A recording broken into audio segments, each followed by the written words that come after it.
In my experience, there are different stages of success. If we're talking from a monetary standpoint. Mm-hmm. So, for example, in business, I've been in business now 13 years. In the beginning, I started off with nothing. No, but the one thing I didn't have was a bunch of credit card debt because I was so young and like I was so broke that I couldn't even get credit, you know? And so I didn't even have credit card debt, right? Because there's broke, like a true innocent broke means like I ain't got no money. That's it. But I'm not buried in debt because you have to have something in order to even get debt. You know, otherwise the creditor's not even going to give you debt.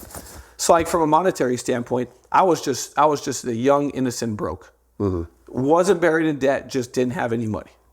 And so then you start in business and you start making money, right? And then you're like, oh, now I could get a credit card. Mm-hmm. That's the problem for a lot of people. Then they go back to like really broke, which is now you're the adult version of broke, which is you have money coming in, but you're buried in credit cards. Mm-hmm.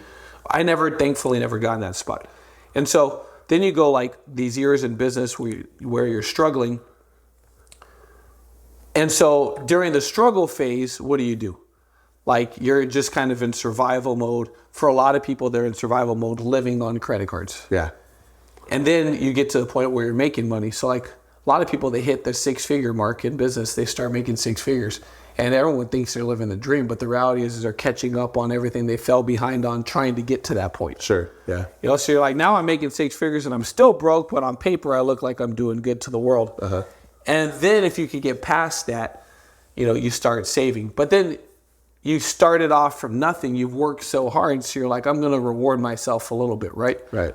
And so what ends up happening? Then you start to upgrade your lifestyle, get a new car. You know, you buy yourself some nice new clothes. You get yourself a nice pair of shoes. You know, you treat yourself a little bit. Uh-huh. You know, so then what happens? Still broke, right? And then you keep going past that. And then if you could like get past that. So I call that like financial creep, right? Where your lifestyle continues to improve as your income improves. So you never really get ahead. Mm-hmm.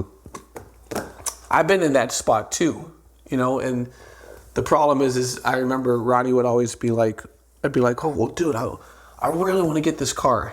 I was like, come on, it's like, I only have to have one more client a month. Yeah. Well, by the time you do that 30 times, like now you need 30 clients a month. Yeah, you know? Exactly. 30 times I've upgraded my lifestyle. Now she's like, how many more times are we going to need one more client a month? Yeah, you know? Right.